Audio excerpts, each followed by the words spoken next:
베스트셀러로 유명한 무라카미 하루키의 상실의 시대라는 이 책을 보면 이런 글이 있습니다. 이 세계에는 눈물조차도 흘릴 수 없는 슬픔이라는 것이 존재한다. 너무나 슬퍼가지고 눈물이 안 나오는 거예요. 아무리 눈물을 흘려도 위로가 되지 않는 시대, 그런 시대를 우리가 살아가고 있다라는 것이죠. 대내외적으로 우리가 참 어려움을 겪고 있지 않습니까? 전쟁의 포화 속에서 삶의 터전을 잃고 사랑하는 사람들을 잃어버리고 눈물을 흘리고 있는 우크라이나 사람들을 바라보면서 약소국의 비애를 느끼잖아요. 참 저렇게 되는구나. 그리고 강릉에서 시작된 이 산불이 울진과 삼척 동해에 번져서 지금 100여 곳이 다 불타올라 잿더미로 변했고 이재민이 6천여 명에 다다른다고 하지 않습니까? 이 방화범이 왜 발화를 했느냐라고 물어봤더니 지역 주민들이 자신을 무시하는 것 같아서 범행을 저질렀다. 어떻게 보면 여러분 참 서글픈 일이에요. 오늘날 우리의 일그러진 자아상을 보는 것 같습니다.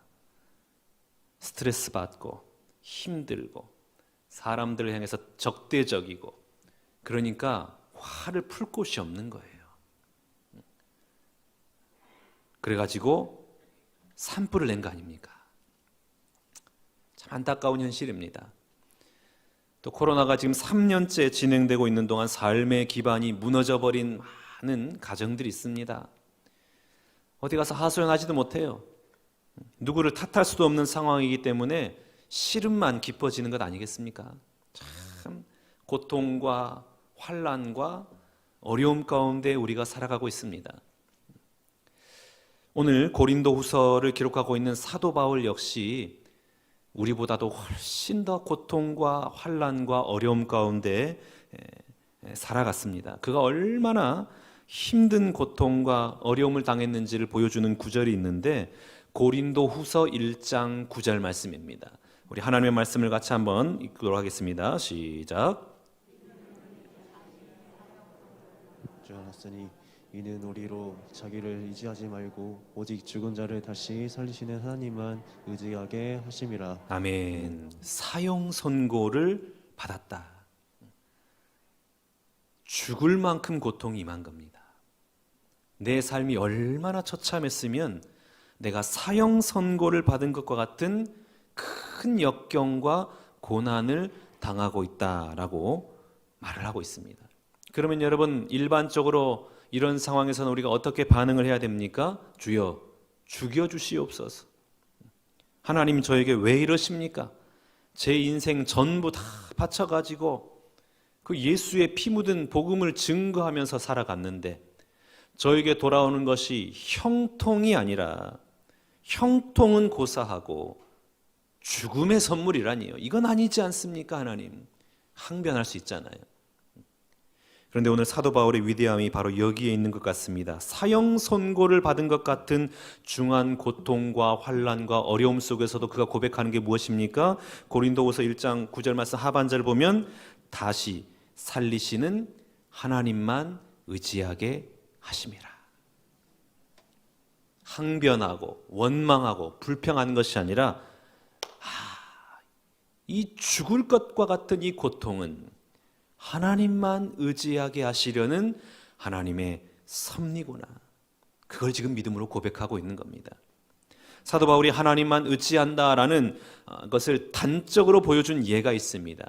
사도행전 16장에 것이 나오는데요. 사도행전 16장 24절, 25절 말씀 우리 한 목소리로 다시 한번 읽겠습니다. 시작.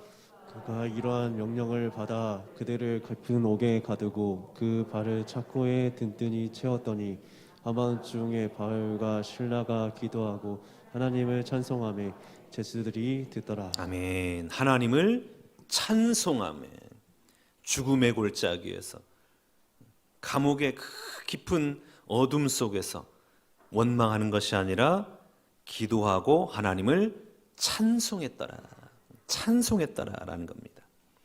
여러분 찬송은 믿음의 꽃입니다. 정말 믿음 중에 믿음이 뭐냐? 나의 상황과 환경에 상관없이 찬송하는 것이에요. 그 사람이 정말 믿음 있는 사람이냐를 판가름할 수 있는 것이 무엇이냐? 고통 속에서도 환난 속에서도 과연 그가 찬송을 하고 있는가? 그래서 찬송은 믿음의 꽃이다라고 말을 하는 것입니다.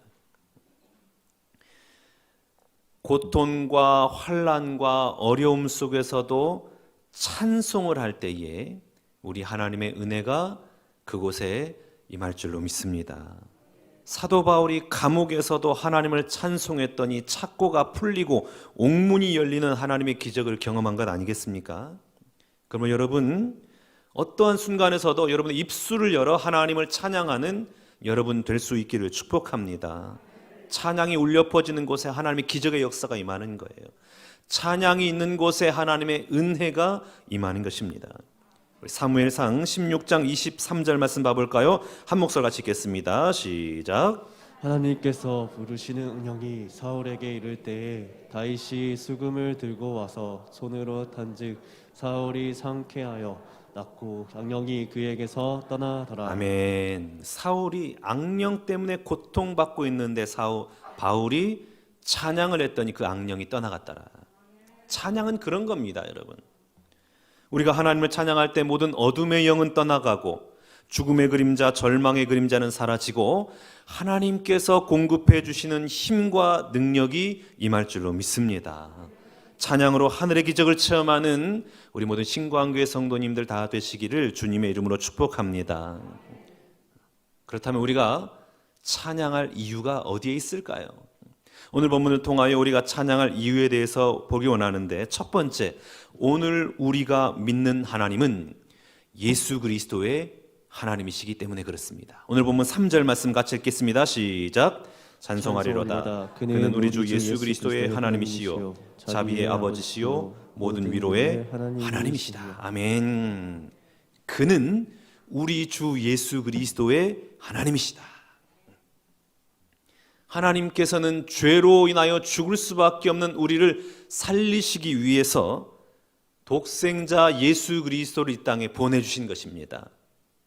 요한복음 3장 16절 말씀 봐볼까요? 하나님이 세상을 이처럼 사랑하사 독생자를 주셨으니 이는 그를 믿는 자마다 멸망하지 않고 영생을 얻게 하려 하심이라. 아멘. 우리 모두는 다 죄인이잖아요. 죄의 삭은 사망입니다.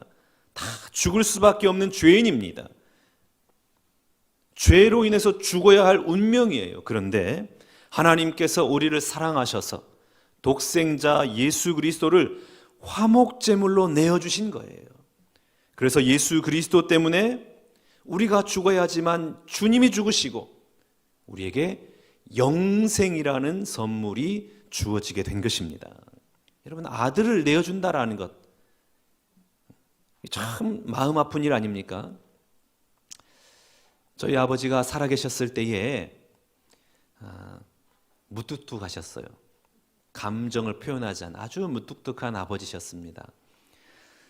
그런데 제가 군대에 입대하고 이제 한 달 수료를 마치고 이제 가족들이 처음 면회 올 때입니다. 그 무뚝뚝한 아버지가 저를 보면서 이렇게 눈시울을 붉히시더라고요. 눈물 흘리시더라고요. 참 안쓰러워 보였나 봐요. 군대에서 고생할 걸 생각하니까 아이고 참 안 됐다. 그래서 눈물을 이렇게 흘리시더라고요. 아들을 군대 보내는 아버지도 눈물을 흘려요. 여러분.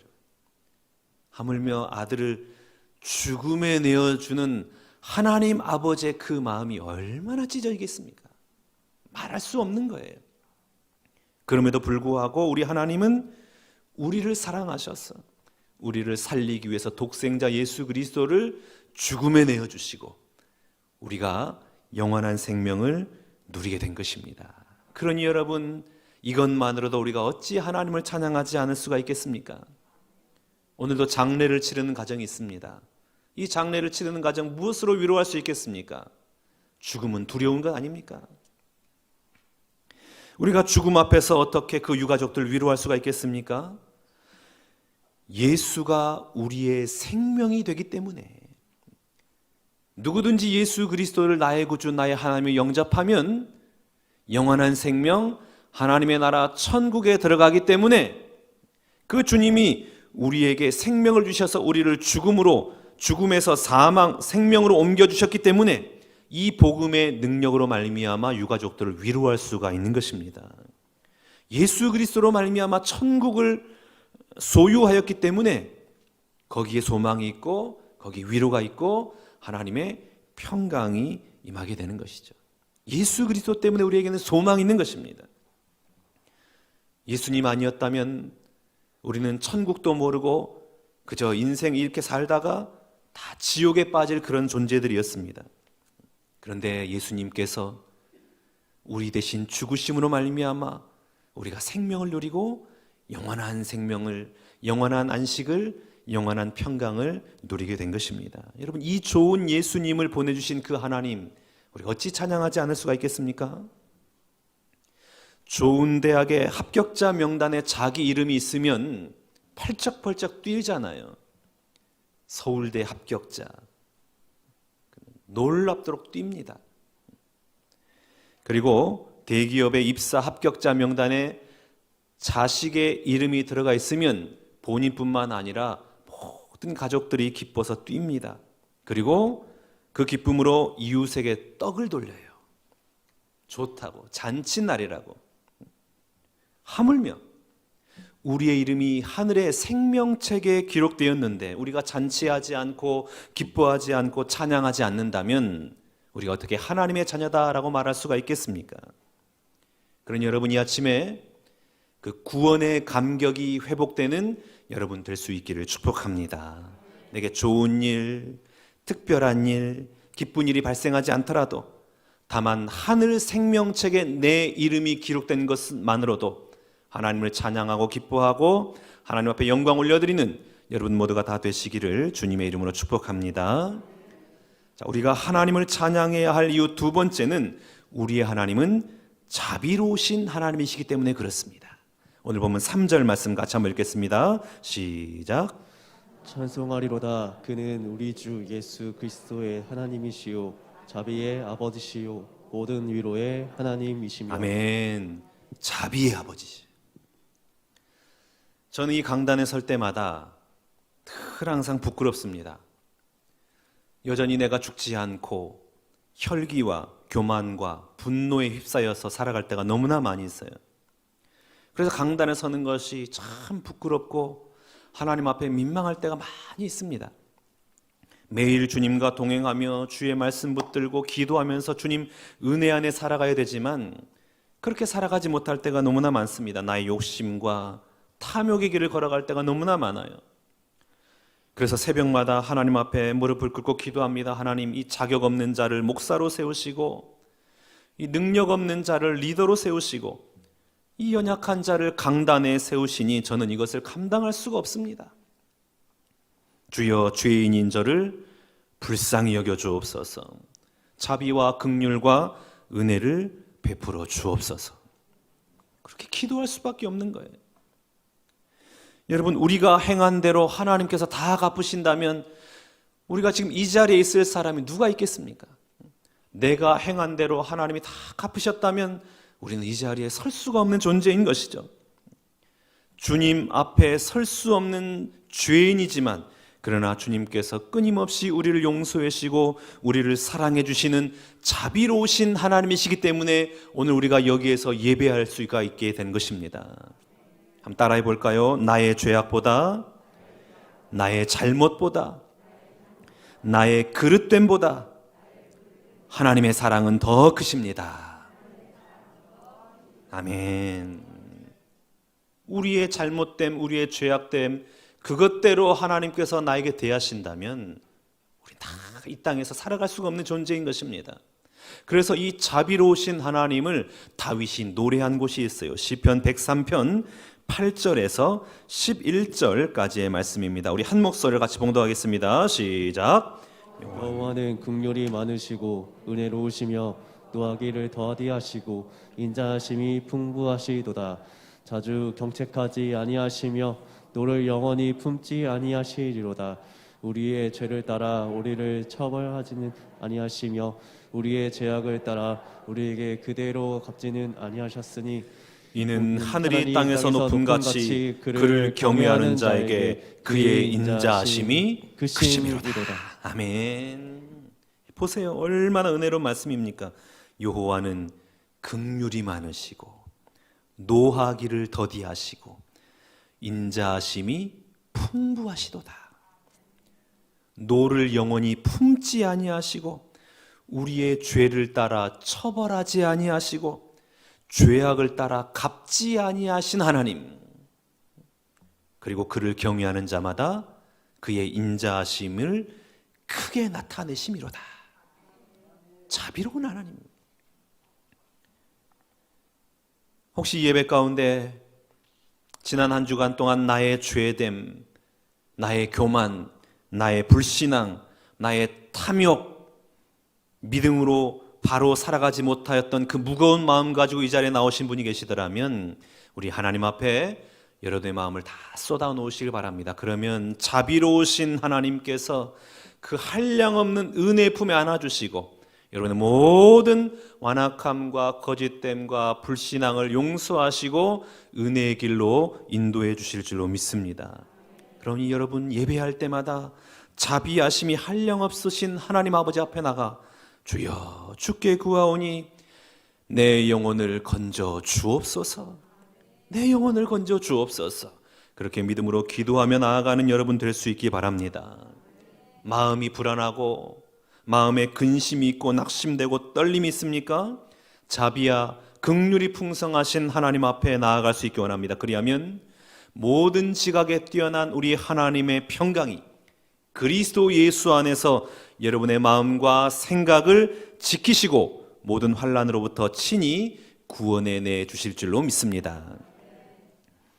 우리가 하나님을 찬양해야 될 세 번째 이유는 무엇이냐면 위로의 하나님이시기 때문에 그렇습니다. 3절 말씀을 다시 한번 읽습니다.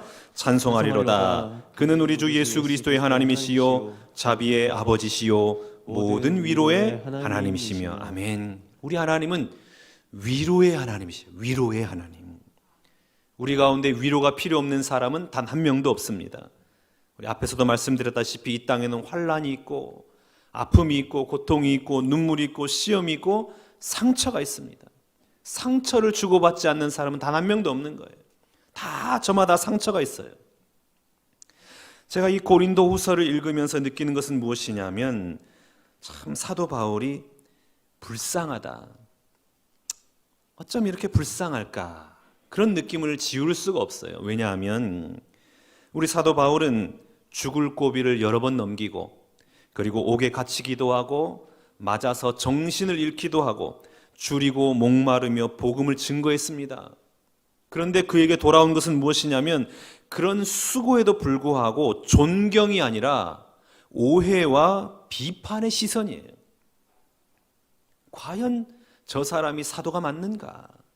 오해하고 비판하고 비난이 돌아온 거예요. 그러니 여러분 참 불쌍한 거 아니에요?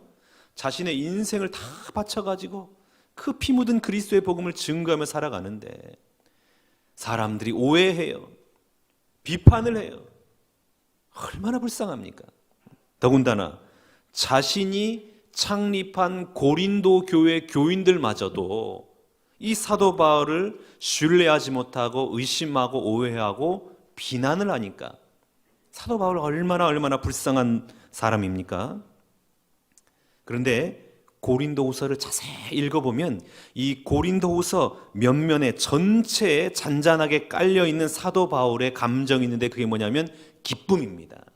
사도 바울의 기쁨이 주어져요. 우리가 읽은 오늘 본문에서도 찬송하리로다 그러잖아요. 찬송하리로다. 능히 위로하시도다. 위로가 넘치느니라. 기쁨이 임하는 것. 위로하신 하나님. 나를 일으켜 세우시고 나로고 하여금 하나님의 은혜 안에 거하게 하시는 그 하나님을 경험하는 사도 바울의 기쁨이 느껴진다라는 거예요. 여러분 사도 바울은 자신을 둘러싼 어려운 환경 속에서도 하나님이 도우실 거다, 하나님이 위로하실 거다라는 그런 믿음의 확신이 있었습니다. 그래서 사도 바울에게는 고난은 축복의 전주곡이었다라는 것이죠. 그래서 성경을 보면 사도 바울뿐만 아니라 다른 많은 사도들도 이구동성으로 고난 가운데서 기뻐해라 라고 말을 합니다. 야고보서 1장 2절 말씀 같이 한번 읽어볼까요? 시작.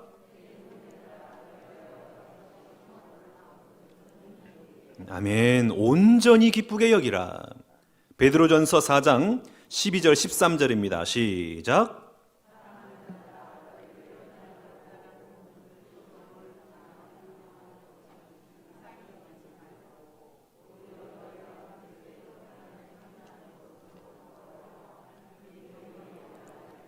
너희로 즐거워하고 기뻐하게 하려 함이라. 아멘.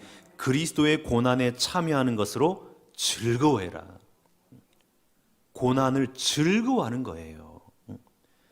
고난은 숨겨진 하나님의 복이다라고 우리가 말하지 않습니까? 한번 생각해 보세요. 하루 종일 열심히 살았어요. 너무나 피곤해요. 그 피곤했을 때에 잠자리에 누우면 기분이 얼마나 좋습니까? 그 피곤한 몸을 침대에 누우면 너무나 행복한 거예요. 고통이 있기 때문에 즐거움이 있는 것입니다. 하루 종일 금식했어요. 밥을 안 먹었어요. 그리고 첫 끼를 먹어요.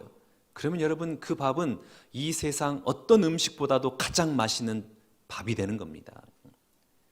금식이라는 고통이 있었기 때문에 음식을 맛보는 즐거움이 나에게 주어지는 것입니다.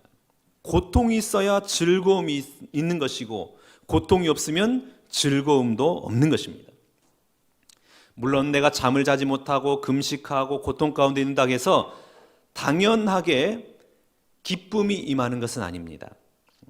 이것은 하나님께서 개입하실 때에만 주어지는 은혜인 것이죠. 4절 말씀을 다시 한번 봐보겠습니다. 우리의 모든 환난 중에서 우리를 위로하사 우리로 하여금 하나님께 받는 위로로서 모든 환난 중에 있는 자들을 능히 위로하게 하시는 이시로다. 하나님께 받는 위로인 거예요. 하나님께서 개입하실 때에만 그 고통은 기쁨이 되고 그 환난은 즐거움이 되는 것입니다. 그러면 여러분, 오늘 내가 경험하는 환난과 고통과 아픔이 있더라면 하나님 앞에 기도하시고 하나님 앞에 맡겨드리시기 바랍니다. 그러면 하나님이 개입하시는 거예요. 나의 고통의 현장에, 나의 슬픔의 현장에 개입하시는 거예요. 개입하셔서 하나님의 기쁨과 은혜를 허락해 주시는 것입니다. 환난 끝에 축복이 있고 고난 끝에 기쁨이 있다, 이런 확신은 오로지 그리스도인에게만 주어지는 특권입니다. 하나님을 붙들고 하나님 의지하며 나아갈 때에 하나님이 부어주시는 은혜다라는 사실입니다. 고난은 자동적으로 축복이 되지 않습니다. 전지전능하신 하나님이 개입하실 때에만 축복이 되는 것입니다. 우리 가운데 환난을 경험하고 있는 분 계십니까? 모든 위로의 하나님이신 그 하나님 앞에 간구하고 부르짖고 구함으로 말미암아 우리 삶의 현장에 친히 개입하셔서 슬픔이 변하여 기쁨이 되게 하시고, 고통이 변하여 축복이 되게 하시고, 절망이 변하여 소망으로 가득 찬 인생 되는 그런 놀라운 은혜를 경험하는 여러분 모두가 다 되시기를 주님의 이름으로 축복합니다. 우리 하나님은 고통을 변하여 기쁨이 되게 하시는 겁니다. 슬픔을 변하여 기쁨이 되게 하시는 분이십니다. 위로하셔요. 그러면 왜 하나님은 고통을 허락하시고 또 위로를 허락해 주실까요? 처음부터 고통을 안 주시면 되는 거잖아요. 고통 없이 그냥 즐겁게만 살아가면 이것보다 좋은 일이 없지 않겠습니까? 왜 하나님은 우리에게 고통을 주시고 또 고통에서 우리가 부르짖으면 우리를 위로하시는 그런 하나님이실까요? 우리 4절 말씀을 다시 한번 읽도록 하겠습니다. 우리 한 목소리 같이 읽겠습니다. 시작.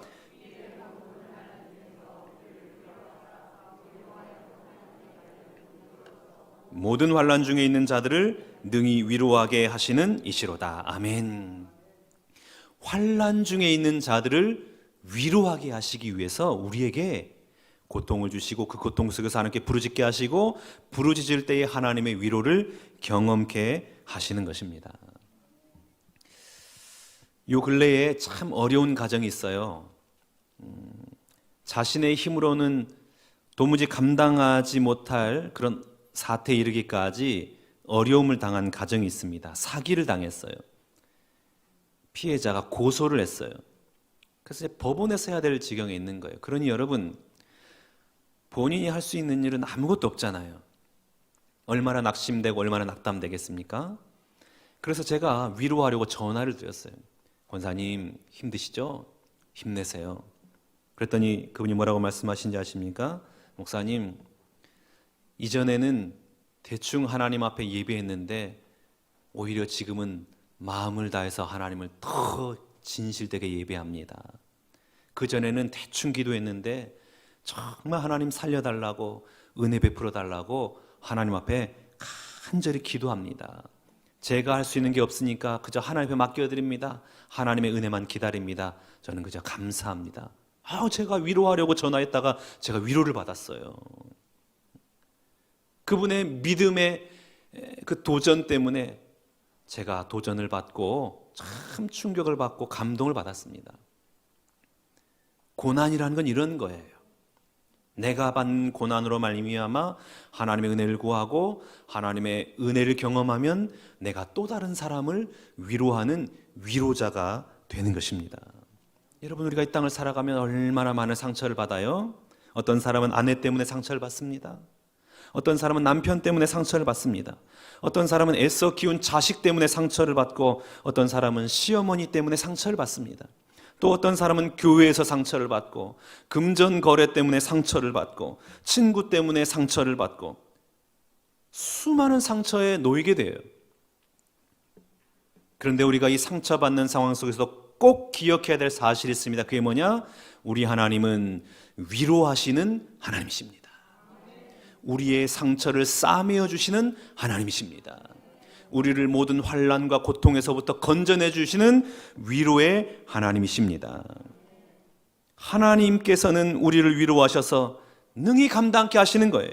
그리고 우리를 또 다른 위로자로 세워주시는 거예요. 우리를 통하여 이 위로의 사역을 감당케 해주시는 것입니다. 그러니 여러분, 우리가 어찌 이 하나님을 찬양하지 않을 수가 있겠습니까? 여러분, 혹시 어려움 가운데 놓여져 있습니까? 찬양하시길 바랍니다. 하나님께서 여러분의 눈물을 닦아주실 줄로 믿습니다. 고난 가운데 처해 있습니까? 그래도 찬양하시길 바랍니다. 모든 위로의 하나님이 여러분의 모든 고난을 능히 이겨내게 하실 줄로 믿습니다. 사랑하는 신관계 성도 여러분, 찬양이 여러분의 입술에서 끊어지지 않기를 원합니다. 구원의 은혜를 베풀어 주신 하나님으로 말미암아 찬양을 하고 놀라우신 사랑과 자비하심으로 우리를 감싸주시고 우리를 보호해주시고 우리를 용납해주시는 그 하나님으로 말미암아 하나님을 찬양하시고 모든 환난 속에서도 친히 건져주셔서 위로하심으로 말미암아 우리로 하여금 또 다른 자들을 위로케 하시는 위로자가 되게 하시는 그 하나님을 찬양하며 나아가는 여러분 되시기를 바랍니다. 그리하여서 이 한 주간 동안 하나님의 그 놀라우신 사랑과 은혜를 경험하며 하늘의 기쁨과 평강을 누리며 살아가는 우리 모든 신관계 성도님들 다 되시기를 주님의 이름으로 축원합니다.